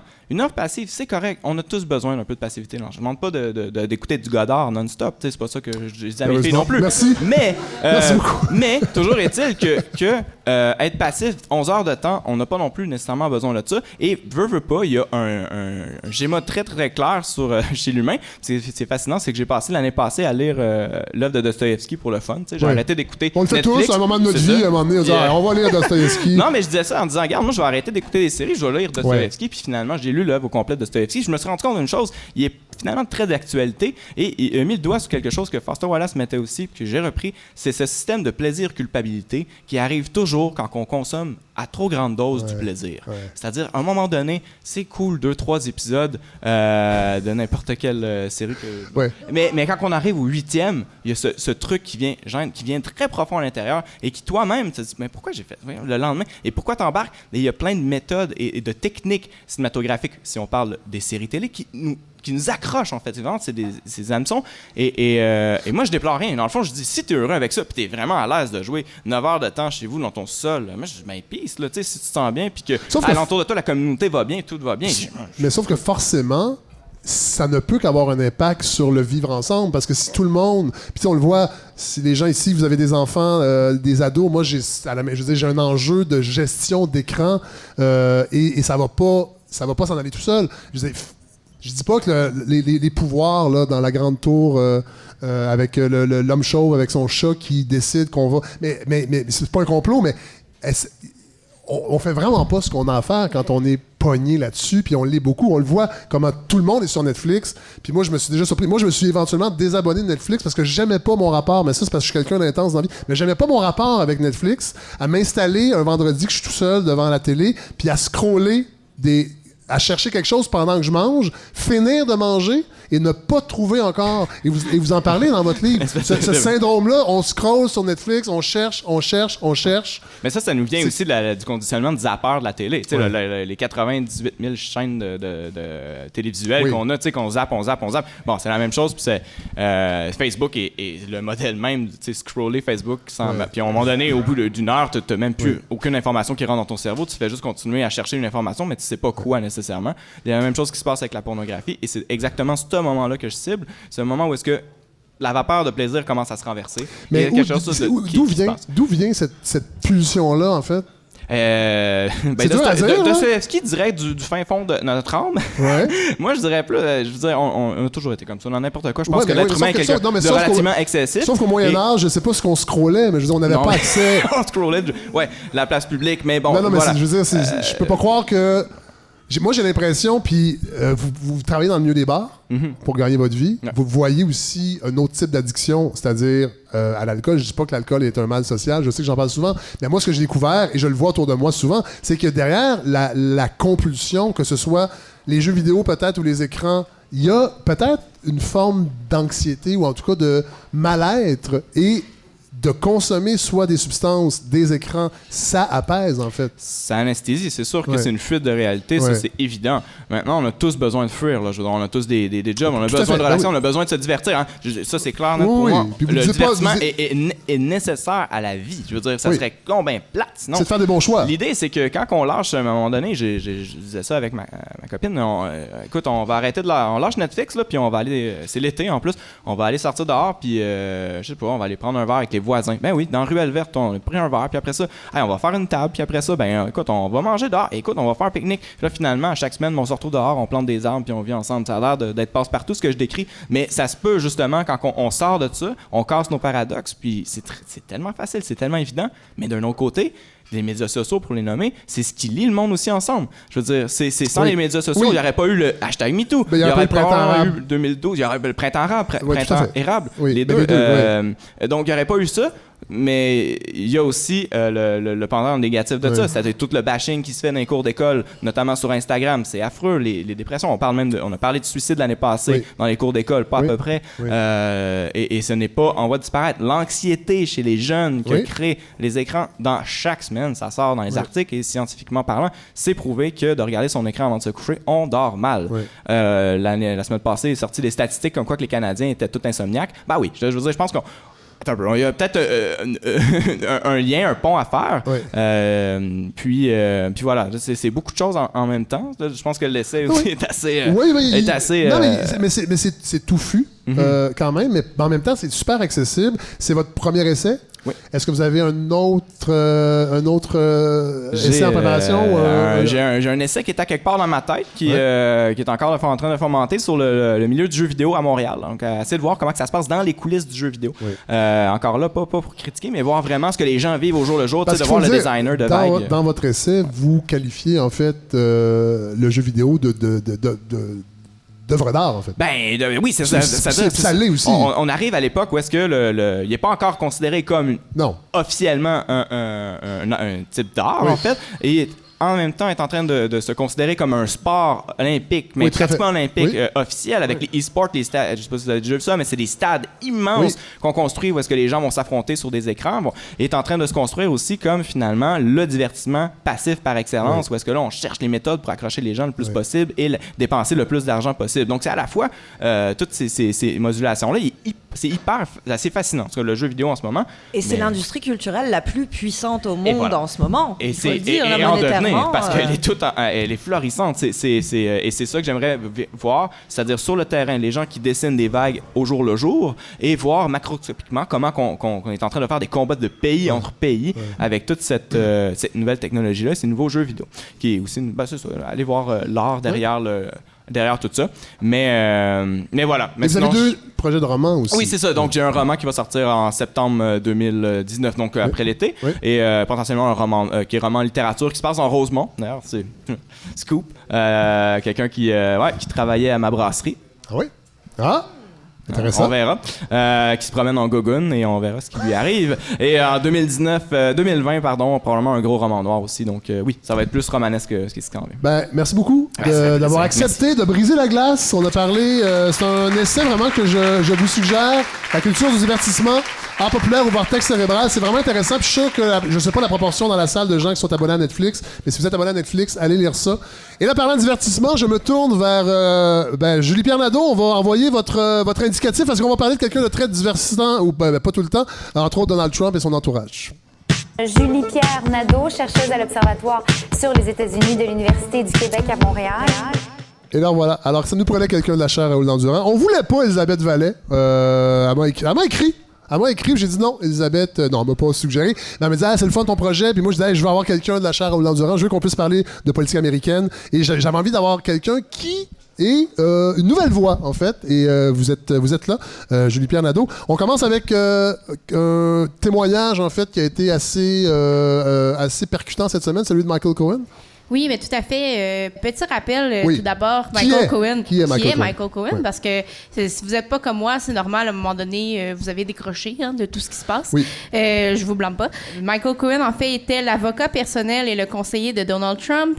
Pendant des années. Pendant des années, Oui, c'est pendant ça. une dizaine d'années. Oui. Il était aussi un des vice-présidents de la Trump Organization. Et plus récemment, il a été condamné pour 8 chefs d'accusation de fraude fiscale et d'avoir menti au Congrès. Charge pour lesquels il va faire 3 ans de prison à partir du mois de mai. Mais sachant ça, est-ce que son témoignage... Mais justement, les républicains, hier, parce qu'il faut savoir, Michael Cohen passe 3 jours au Congrès cette semaine, 3 journées très chargées, dont les audiences de mercredi qui étaient publiques. Donc, les républicains ont passé presque tout leur temps qui leur était alloué à essayer de discréditer Michael Cohen, rappelant justement qu'il avait déjà été accusé d'avoir menti au Congrès, donc pourquoi le réinviter? Mais aussi, on rappelait qu'il a perdu son droit de pratique puisqu'il s'en va en prison et que... Un avocat de moins... Ça va toujours mieux, nécessairement, dans le monde, à mon avis. C'est ton avis. Puis aussi, ils ont aussi insinué que ça pourrait être par souci de vengeance, de dire que, dans le fond, Michael Cohen était simplement frustré de ne pas avoir eu d'emploi à la Maison-Blanche. Et c'est pour ça que maintenant, il se vengeait sur le ô combien vénéré Donald Trump. Oui, c'est ça. Parce que qu'est-ce qu'il a dit exactement? En quoi son témoignage était percutant? Mais c'est ça. En fait, il y a quand même quelques éléments intéressants à retenir là, à travers toute la partisanerie de la journée de mercredi. Premièrement, Michael Cohen a dépeint la personnalité de Donald Trump. Il l'a traité, et je cite, de raciste, d'escroc et de tricheur. Il a aussi dépeint un sens moral à tout le moins discutable et sens moral qui se serait malheureusement propagé à tout son entourage, ce qui fait que à la longue, ça serait devenu normal pour les proches de Donald Trump de mentir pour le protéger et protéger ses intérêts. Donc, c'est un des aspects intéressants. Ensuite, Michael Cohen a répété qu'il n'avait pas de preuves formelles de collusion. Il a ses doutes personnels qu'il y a eu de la collusion avec la Russie, mais pas de preuves concrètes. Toutefois, il a ramené plusieurs éléments qui sont quand même assez embarrassants pour Trump parce que ça contredit sa version des faits, notamment le fait que le président n'aurait pas été au courant des paiements à Stormy Daniels, l'actrice porno qui avait dit avoir eu une liaison extra-conjugale avec le président. Il a montré Exactement, il a montré un chèque, en fait. De 130 000 $? En fait, c'est plusieurs versements. Oui, donc, un chèque, je crois, de 35 000 $ à cette époque-là, mais qui est signé de la main de Donald Trump et qui était pour, non pas des services services juridiques, mais pour rembourser justement le paiement que Michael Cohen avait versé de sa poche à Stormy Daniels. Et donc, ça, c'est une première chose qui devient un peu accablante. Puis aussi, toute l'histoire de la Trump Tower à Moscou. Dans le fond, M. Trump a dit qu'il ne s'était pas immiscé dans les pourparlers avec Moscou pour tout le projet de développement de la Trump Tower pendant la campagne électorale. Or, Michael Cohen, qui d'ailleurs, c'est à ce sujet-là qu'il avait menti au Congrès à la base, est allé dire que non, les pourparlers ont continué avec Moscou au moins jusqu'au mois de juin 2016, donc dans une campagne électorale qui était assez avancée, et que M. Trump était tout à fait au courant du niveau des négociations, se tenait au courant, s'enquérait des nouveaux développements auprès de son avocat. Donc, somme toute, pas beaucoup de nouveaux éléments. Mais c'est ça. En fait, moi, j'ai l'impression que, oui, là, ça a été percutant cette semaine, mais on a l'impression que Donald Trump va s'en sortir parce qu'il va jouer sur le fait que il l'a déjà fait aussi, c'est pas vrai, il est pas fiable. Est-ce qu'un jour, en fait, Donald Trump va avoir des conséquences? Parce que j'ai l'impression que tout ça, c'est du théâtre et plus il y en a de témoignages comme ça, puis ça s'étire, puis on a l'impression que Donald Trump s'en sort tout le temps. Est-ce qu'il va possiblement avoir un impact? Mais c'est difficile à prédire, mais en ce moment, Michael Cohen a lancé des pistes sur lesquelles à la fois Robert Mueller et le district de New York sont probablement déjà en train d'enquêter. D'ailleurs, quelques fois dans son témoignage, il a dit qu'il ne pouvait pas répondre pour ne pas compromettre d'enquête en cours, mais il a lancé des pistes notamment sur le fait que M. Trump aurait dévalué volontairement ses acquis, ses avoirs pour éviter des taxes, et d'autres fois aurait gonflé ses avoirs, et d'autres fois gonflé ses avoirs pour faire le top des 100 personnes de Forbes. Donc, on voit ici qu'il manipule à peine ces chiffres. Donc, il y a aussi quelques pistes de fraude, d'être allé jouer avec les livres de la Trump Organization qui ont été suggérés. Donc, on peut voir que les démocrates ont probablement pris bonne note et qu'il y a d'autres gens, d'autres conseillers de Trump qui vont être appelés à témoigner prochainement. Bon, et là, il y a des élections qui s'en viennent un jour. Et là, on a vu récemment Bernie Sanders qui a annoncé qu'il allait se lancer dans la course. Et là, il y a une pléthore, on peut le dire, de candidats et de candidates démocrates. Peut-être nous faire le ménage, en fait, nous débroussailler, parce qu'on va se le dire, là, on fait semblant. Et souvent, c'est Simon, je pense, vous disiez ça en réunion, souvent, quand on fait des émissions où on parle de politique américaine, les animateurs, les chroniqueurs, on fait tout à semblant qu'on comprend ça. Mais la vie démocratique américaine est extrêmement complexe. Il faut quand même jamais l'oublier. C'est pas le système électoral le plus facile à comprendre à la base, mais c'est pour ça que je suis là. Oui. Donc, je m'étais dit, je vais donner le ton, premier épisode. Oui. Pourquoi ne pas parler des gens dont on va entendre parler pour au moins un an? Tout à fait. Donc, les principaux candidats peut-être à surveiller pour les primaires démocrates, vous l'avez dit, Bernie Sanders, probablement... 77 ans, le renouveau de la gauche aux États-Unis. C'est quand même... Tout à fait. Mais en même temps, je sais pas si c'est le fun ou déprimant. Il fait face à un président qui a 72 ans, si je ne m'abuse. Donc, on voit... Oui, mais avec le tinge en orange et la teinture, on dirait que ça paraît moins. Donc, Bernie Sanders qui a l'avantage sur la pléthore d'être déjà connu et populaire. En anglais, on dirait le name recognition. Donc, le fait que son nom sonne une cloche pour le public américain, c'est déjà un avantage pour lui. D'ailleurs, on l'a vu dans la campagne de financement, il a récolté 5,9 millions en 24 heures après avoir annoncé sa campagne. Vous n'avez pas fini d'être étonné. C'est mieux que vous, ça, frère. Mais en proportion, c'est un peu mieux que moi avec le projet, mais quand même. Vous qui êtes le renouveau du podcast. Je suis le renouveau. Je dirais pas tout de suite, mais éventuellement, j'aimerais bien être le renouveau du podcast. Non, mais est-ce qu'il y a des chances réelles? Là, je sais que c'est trop tôt pour le dire, c'est trop tôt pour le dire. Mais le succès de sa campagne de financement est quand même un indice. Tout à fait. Ça lui donne déjà une longueur d'avance sur ses concurrents. Par contre, ce qui avait aidé Bernie Sanders à être aussi populaire en 2016, alors qu'il compétitionnait contre Hillary Clinton, il s'était démarqué avec ses propositions. Et cette fois-ci, Bernie Sanders n'est plus le progressiste de service parce que ses idées ont fait du chemin dans le Parti démocrate depuis 2016. On l'a vu notamment avec l'élection d'Alexandria Ocasio-Cortez, la représentante du Bronx. Donc, il y a une vague progressiste dans le Parti démocrate. Et là, donc, forcément, il y a certains autres candidats qui ont décidé de récupérer ces idées, notamment Kamala Harris, qui est la sénatrice de la Californie, qui soutient, entre autres, le salaire minimum à $15 et qui a 15 $ américains. casino américain, bien quand même, sûr. oui. Non, mais c'est pas rien. faut le souligner quand même. Et qui a aussi soutenu le projet Medicare for All quand Bernie Sanders l'a réintroduit en 2017. Medicare for All, juste un petit rappel, en fait, c'est un peu l'équivalent de l'assurance maladie canadienne. Donc, ça serait un payeur unique, une assurance universelle, ce qui n'existe toujours pas aux États-Unis. Ils sont très loin de j'imagine là. que les compagnies d'assurance sont favorables à cette mesure. Ah oui, toutes les compagnies d'assurance se sont lancées pour appuyer cette mesure, qui risque d'être éliminée, en fait, si ça passe. Oui. Mais donc, Kamala Harris, qui n'est pas vraiment une surprise, on s'attendait à ce qu'elle se présente. Elle ratisse aussi très large dans les appuis. Elle plaît autant à l'establishment qu'à certains progressistes, mais elle va aussi chercher certaines minorités. Oui. Donc, à ce niveau-là, c'est pas une très grande surprise. Par contre, avant d'être sénatrice, elle était procureure de la Californie, procureure générale. Oui. Et là, il y a certaines critiques qui vont probablement arriver éventuellement parce que les gens remettent en doute, en fait, son progressisme, disent qu'elle n'a pas assez fait pour la réforme quand elle était en poste et qu'elle avait les moyens de le faire en Californie. Donc, risque de se faire attaquer à ce niveau-là. Okay. Si on reste dans les non-surprises, il y a aussi Cory Booker qui est souvent mis de pair avec Kamala Harris parce qu'il est lui aussi sénateur, cette fois-ci du New Jersey. Vous l'avez peut-être vu lors de la confirmation du juge Kavanaugh. Il était en fait... non, j'étais pas à la maison ce jour-là. Ah, c'est dommage. Puis, en fait, il a fait un coup d'éclat. Il était sorti en disant qu'il ne pouvait pas endosser ce processus-là. Donc, Cory Booker, qui est vu comme quelqu'un de très terre-à-terre, comme je l'ai dit, des positions assez similaires à Kamala Harris, mais qui est vu comme quelqu'un qui est plus bipartisan. Il a travaillé longtemps avec Rand Paul, qui est un libertarien, sur une réforme du système de justice fédéral pour essayer qu'il y ait moins de récidivistes.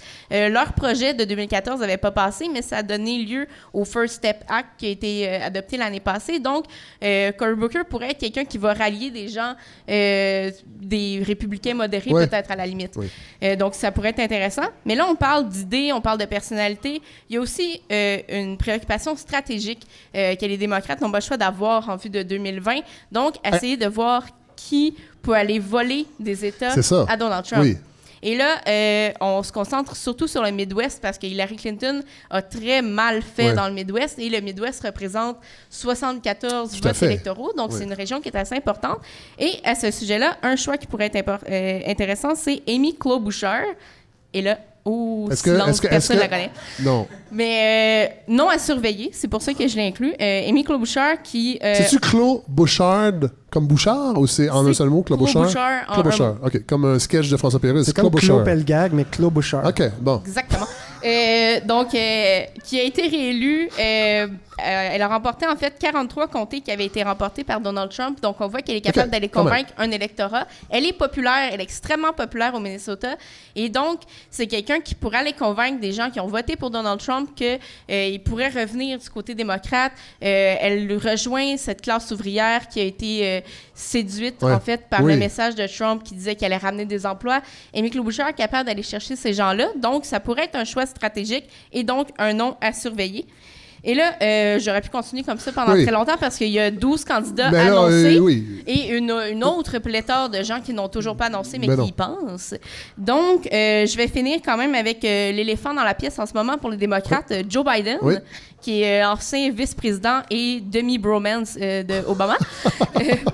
Donc, M. Biden, qui était pressenti, en fait, pour succéder à Obama en 2016, mais qui avait décidé de se retirer de la course parce que son fils est décédé en mai 2015, qui aurait généralement été la période où il aurait dû commencer sa campagne. Et évidemment, mais ni lui ni sa famille étaient vraiment dans le mood, comme on dit, pour se lancer en campagne électorale. On le comprend. Donc, c'est un secret de polichinelle. Là. Il risque de se présenter incessamment. Mais en ce moment, il n'est pas candidat officiel et a déjà la majorité des appuis, le 30% des appuis dans les sondages. Donc, c'est assez bien parti pour Joe Biden. Il y a des bonnes chances qu'il fasse le saut. Oui. Il y a de très bonnes chances qu'il fasse le saut. Il y a déjà un comité exploratoire, donc il est déjà en train de placer un peu ses pions, comme on peut dire. Puis, en fait, la seule chose qui pourrait nuire à Joe Biden, c'est si c'est l'importance de la vague progressiste parce que il est quand même vu comme quelqu'un de l'establishment, quelqu'un qui est là depuis très longtemps. Il a été sénateur avant. Donc, oui, c'était avec Hillary Clinton, je pense qu'on va se méfier aussi peut-être des candidats qui viennent plus de l'establishment. Exactement. Donc ça joue contre lui. Donc, il est très populaire, il est très connu dans un bassin de beaucoup de candidats. C'est sûr que ça va l'aider. Mais après, est-ce qu'il va réussir à convaincre les nouveaux progressistes démocrates de se rallier à lui? Ça, c'est pas encore certain. Mais merci beaucoup, Julie-Pierre Nadeau. Vous avez brisé la glace, vous aussi. Première chronique de votre sûrement future longue carrière de chroniqueuse ici à la balado de Fred Savard. Avant d'y aller avec le dernier chroniqueur qui... on sera plus méta avec vous, Simon Jaudoin. On sera pas dans la petite actualité vulgaire. Pour les gens à la maison et les gens... Non, je parlais pas de vous, je parlais de plus de moi, Julie-Pierre. Pour les gens qui voudraient venir assister à la captation de la balado de Fred Savard, c'est tous les jeudis ici à ma brasserie à partir de 16h. Oui, on commence tôt. Peut-être qu'au printemps, on va y aller un peu plus tard. Sachez que le 7 et le 14 mars, c'est déjà complet. Mais le 21 mars, il y a encore des places. On réserve nos places sur le site Eventbrite. On sous-traite à Eventbrite parce qu'on est une petite équipe. On a beaucoup de choses à faire. Puis répondre au téléphone. J'ai plus de ligne dure à la maison. C'est un peu j'avais pas le temps en fait. Alors Eventbrite, c'est très pratique. Vous vous inscrivez et tous les renseignements sont là. C'est sur le titre La Balado de Fred Savard. Et le 28 mars, nous serons en Beauce. On l'avait dit. On va sortir une fois par mois en région. Et la première région qu'on va visiter, c'est Saint-Georges-de-Beauce, en fait, le 28 mars. Alors 28 mars en Beauce, on vous donnera les détails sur la page Facebook de la Balado de Fred Savard. Et là, on a un compte Instagram également, Balado Fred Savard. Alors c'est très excitant tout ça, mais pas autant que la chronique de Simon Jaudoin. Alors, Simon, communiquons. Merci, ma gang de ciboires. Simon Jaudoin, vous êtes rédacteur en chef et directeur du développement des nouveaux médias à l'hebdomadaire Voir. Oui, Simon Jaudoin. Nous allons être de meilleures personnes à votre contact puisque vous allez nous faire une théologie du terroir, rien de moins. Monsieur, madame. Je suis assez content. Vous m'avez donné le mot de la fin. En plus, je me sens comme un vicaire, Fred, qui doit prononcer... Ces temps-ci, je vous dirais que ça doit pas être très agréable d'être un vicaire. Ah, écoutez, ça dépend de quel côté on se trouve, mais... Franchement. mais pour vous servir l'homélie, juste avant de livrer le fruit de notre travail aux paroissiens, c'est vraiment le dernier moment. Je suis content. Et oui, je vais parler de théologie du terroir, parce que le terroir, c'est quelque chose qui m'intéresse. Pas que le terroir, le territoire, le paysage. C'est une question qui m'obsède depuis quelques temps. J'en ai souvent parlé. Ceux qui me connaissent le savent, étant donné qu'il y a plus de gens sur Terre qui ne me connaissent pas, j'aime bien le répéter. Des millions de Québécois ne vous connaissent pas. Oui, je laisse indifférent la plus grande partie de l'humanité, en fait. Mais, donc, l'identité, j'ai envie d'en parler, j'ai envie d'y réfléchir. Manifestement, je suis pas le seul. Hein. Dès qu'on parle d'identité au Québec, les lignes ouvertes cartonnent, les gens se fâchent même, sont en colère. Mais moi, je vois qu'il y a là une espèce d'énergie, en tout cas, quelque chose qui est assez volatile, mais qu'il faudrait canaliser. C'est-à-dire qu'on parle beaucoup d'identité en ne disant pas qui nous sommes, alors que c'est un peu con, parce qu'en fait, l'identité, c'est justement dire ce qui nous identifie. C'est-à-dire qu'est-ce qu'on est, d'où on vient, qui nous sommes. Et quand on va parler... D'ailleurs, vous venez d'où, vous, Fred? Moi, je suis né à Saint-Hyacinthe. Mais j'ai déménagé beaucoup quand j'étais jeune. Je suis un enfant de la balle. En fait, mon père travaillait pour une grande compagnie. Il était transféré. Alors, on suivait la caravane familiale de ville en ville. Ah ben c'est bon, comme des gitans, en fait. Comme des gitans. Comme Rémi. Des gypsies.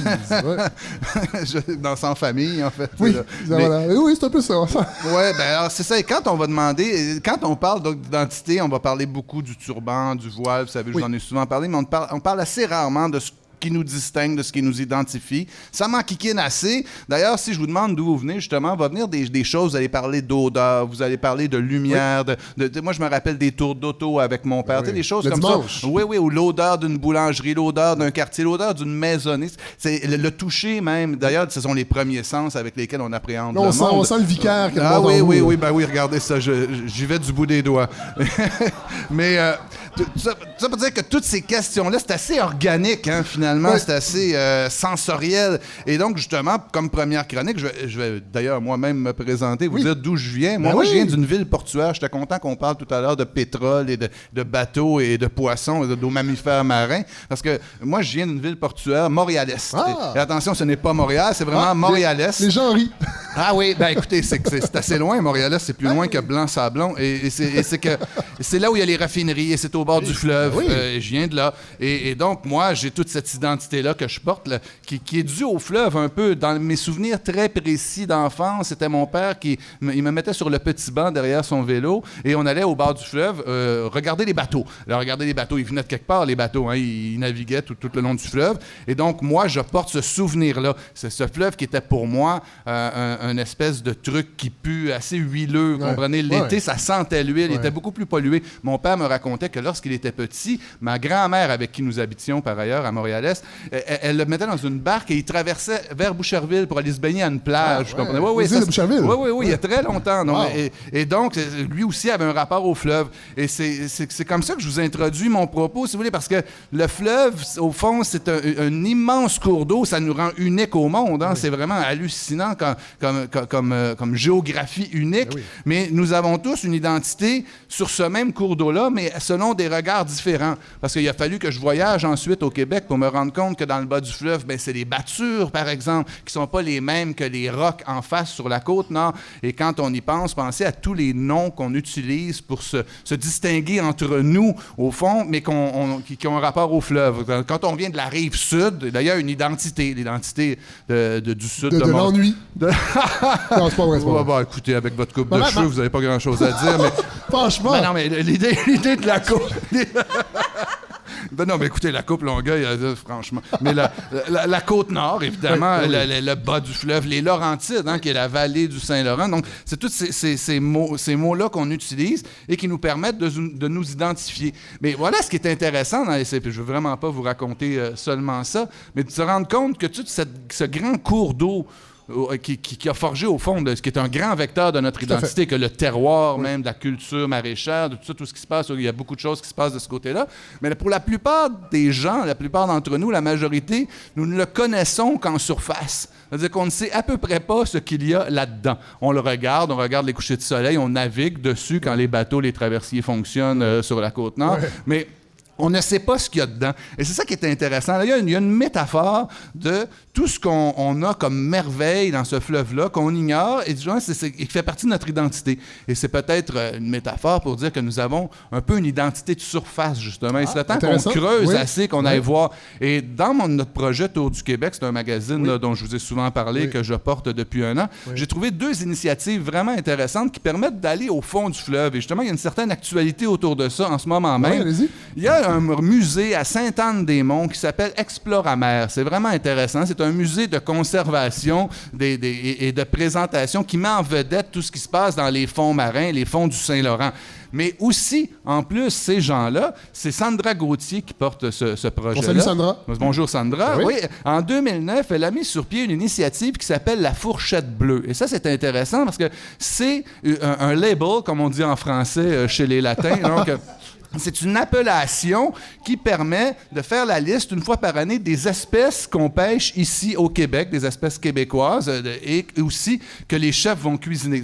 Pour être sur la liste, vous ne devez pas être en voie d'extinction, tout ça en voie de disparition. Donc, ils vont faire cette liste-là et ils vont remettre au goût du jour des poissons que nous ne consommions plus. Sur un constat en Gaspésie, à l'époque, c'est qu'elles se rendaient compte, ils avaient fait, avec le tourisme à Gaspésie, ils avaient fait des études pourquoi les gens vont en Gaspésie. Mais les gens vont en Gaspésie, disait-il, pour manger du bon poisson. Mais on se rendrait compte que sur toutes les tables de la Gaspésie, il y avait des crevettes d'Asie ou que sais-je encore qui ne venaient pas du cours d'eau en face. Alors oui, là, il y a un aspect d'identité de ce côté-là.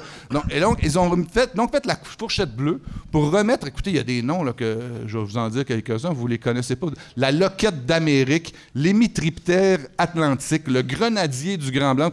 On salive, là. On salive tout de suite à entendre ces mots. Le Gasparo, bon, il y a des choses qu'on connaît, évidemment, les bourgots, tout ça. Oui. Il y a la viande de phoque aussi qui est remise au goût du jour, qui est fourchette bleue. Il y a des algues aussi dans ça. Donc, il y a là, si vous voulez, une présentation des saveurs locales qui dépend de l'exploration marine du Saint-Laurent. Toutes des choses qui se trouvaient dessous la surface de l'eau, mais que nous ne connaissions pas. Et même pour les mettre en vedette, ces aliments-là, il a fallu demander à des chefs prestigieux. Les chefs sont un peu les interprètes du terroir. Un peu. Il y a des saveurs, il y a de la matière. Il faut la faire sonner un peu. C'est comme s'il y avait des des ondes sonores, vous en faites de la musique. Oui. Alors, il y a des choses comme ça dans le fleuve, il faut les rendre. Et si les chefs les cuisinent, les gens, ça va leur donner envie d'y goûter. Il y a des gens comme Daniel Vézina, Jean Soulard, qui ont commencé à cuisiner ces produits-là. Donc voilà une initiative qui nous permet d'aller sous le fleuve pour découvrir un peu qui nous sommes, ou en tout cas des choses qui nous concernent au premier plan. Autre chose qui est intéressante, et ça, ils viennent de mettre à la liste, je voulais vous en parler justement parce qu'ils viennent de mettre la liste à jour, la liste 2019. Il faut la regarder une fois par année. Cherchez Fourchette Bleue, vous allez bien trouver. Un autre type que j'ai découvert, et ça c'est quand même assez drôle, c'est un gars qui a réalisé un documentaire qui s'appelle Québec profond. Et ça, je vous le dis tout de suite, il est en ce moment sur le site de Canal D. Donc, vous pouvez aller le voir. Un divertissement de qualité? Oui, un divertissement de qualité. C'est pas sur Netflix, OK? Sur Canal D. Donc, D pour qualité. Et donc, Patrick Bourgeois... Patrick R. Bourgeois, OK? Oui. Lui, il est plongeur et photographe. Et avec sa blonde, Geneviève Bilodeau. Vous la connaissez, Geneviève Bilodeau? C'est l'ancienne chanteuse de Anne Victor avec Martin Léon. Oui, avec Martin Léon, c'est ça. C'est comme ça qu'elle est venue au monde dans l'actualité culturelle, cette Geneviève Bilodeau. C'est sa copine. Ils ont réalisé un film. Lui, il s'est mis à découvrir la beauté sous-marine du fleuve Saint-Laurent. Et vraiment, des fois, on regarde des trucs là, qui vont au fin fond de je ne sais quelle mer des Antilles. Oui. Mais le fleuve, c'est magnifique. Oui. Et lui, c'est pour ça qu'il a fait ce documentaire-là, parce qu'il s'est rendu compte que personne n'y va ou personne ne sait ce qu'il y a là, et il a voulu le montrer au grand jour. Enfin, quand même, une petite anecdote. Patrick R. Bourgeois, il a mis un R dans son nom. On l'appelait naguère, je pense qu'il a voulu se distinguer du Patrick Bourgeois bien connu. Mais oui, mais vous savez, c'est qui ce Patrick Bourgeois? Ça, c'est une anecdote qu'il faut que je vous conte. Allez-y, vous êtes bien parti. Le journal Le Québécois, vous rappelez-vous de ça, le réseau de résistance du Québécois? Bon, c'était dans ce fameux journal-là que Falardeau avait publié sa lettre à Claude Ryan aussi à l'époque. Bon, vous vous souvenez? Ben ça, c'est un gars, lui et moi, nous vouons ensemble une détestation réciproque. C'est quelqu'un avec qui j'étais absolument pas d'accord sur bien des angles politiques. Ouais. Mais quand j'ai lancé le projet Tour du Québec, je me suis rendu compte qu'il faisait ça, ce film-là, Québec profond. Alors, je cherchais à le contacter. Je lui disais, écoute, c'est intéressant, toute cette histoire de plongée sous-marine. Et il m'a répondu, si j'avais su un jour que c'était les étoiles de mer et les oursins qui allaient faire en sorte qu'on s'entendrait un peu, toi et moi, là, c'est pour montrer que même avec des divergences politiques, le fleuve peut nous rassembler sur l'essentiel. Je trouve que c'est une belle histoire. Ouais, je le salue en passage. Ouais. En tout cas, ben là, je conclus là-dessus. Oui. Donc, mais intéressez-vous à ces deux phénomènes-là. Il y en a plein d'autres, mais il y a certaines mauvaises langues qui disent que les Québécois ont dit non 2 fois pour l'indépendance du Québec pour ne pas perdre les montagnes rocheuses. C'est un mythe, Fred. C'est plutôt les Canadiens qui ne voulaient pas que nous nous sauvions avec ce que nous sommes et aussi le fleuve Saint-Laurent, surtout. Bravo! Merci, Simon Jodoin. Et vous allez être sur la route. Oui, en Beauce. Oui. En Beauce, entre autres, tous nos voyages, vous allez être sur la route. Oui. On va aller visiter les jarrets noirs. Tout à fait. Intéressant. Oui. Alors, je pense qu'on termine. On est rendu là, enfin. Je veux remercier tous les gens qui étaient ici à ma brasserie, les gens autour de la table. Hélène Faradji, Simon Jodoin, Julie-Pierre Nadeau, Godefroy Larando, Sébastien Saint-Crosby, merci. La semaine prochaine, Hélène et Godefroy, vous serez là. On aura Boris Proulx, ça je vous l'ai dit, qu'on venait parler, dresser le grand portrait de SNC-Lavalin. Barbara Caron va être là également, qui va venir nous parler d'économie et d'argent. Colin Boudria, humoriste, qui va faire un billet d'humeur. Merci à vous, public, ma brasserie, je vous l'ai dit. Alors on se retrouve la semaine prochaine pour le 2e épisode de la balade au Trésor!